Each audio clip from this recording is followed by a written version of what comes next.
আমি তো হিন্দু, এই দেশের মানুষ হিন্দুদের কোনোদিন, বিশেষ করে যারা আলেম ওলেমা, ইভেন জামাতে ইসলাম হিন্দুদের গায়ে কোনোদিন হাত দেয়নি।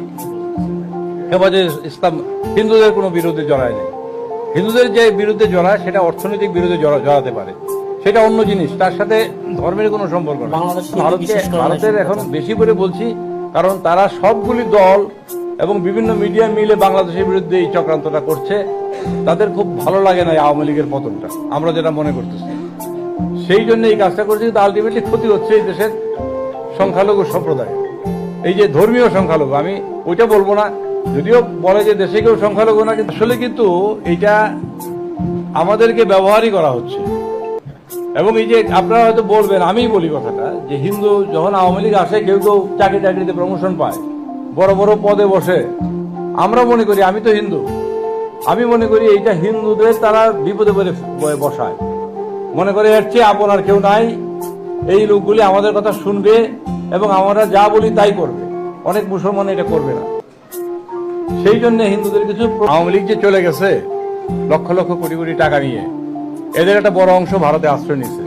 এবং যে নেত্রী বলতেন হিন্দুদের, শুনেন, যে নেত্রী বলতেন যে হিন্দুদের এক পা হচ্ছে বাংলাদেশে, আরেক পা হচ্ছে ভারতে, এবার দুই পা নিয়ে উনি ভারতে আশ্রয় নিচ্ছেন এবং সেখানে টাকা পয়সা আছে। আপনারা গণমাধ্যমে কাজ করেন, আমি গণমাধ্যমের প্রতি আমার শ্রদ্ধা রেখে বলছি, আপনারা জানেন যে ইয়েলো মাধ্যম প্রচুর আছে, তাদেরকে টাকা পয়সা দিলে যা তা করতে পারে। কাজেই আমি গণমাধ্যমের ধারাও বলবো না, ভারতের যে গণমাধ্যমগুলি কাজ করছে এর চেয়ে ডাহা মিথ্যা তো আর কিছু হইতে পারে না, আপনারা তো জানেন এটা। কাজেই তারা করছে দে আর পেইড পিপল, অ্যাকচুয়ালি রাষ্ট্রীয় আনুকূল্য পাচ্ছে। আর আমাদের যারা এখানে পতিত পিপল, তারাও এখানে গিয়ে টাকা পয়সা ঢালতেছে তাদের পিছনে, এবং টাকা পয়সা দিচ্ছে বলে এই ঘটনাটা ঘটতেছে বলে আমার মনে হয়। এবং আমাদের হিন্দুরা যেন তাদের দাবার ঘুঁটি হিসেবে ব্যবহৃত না হয়।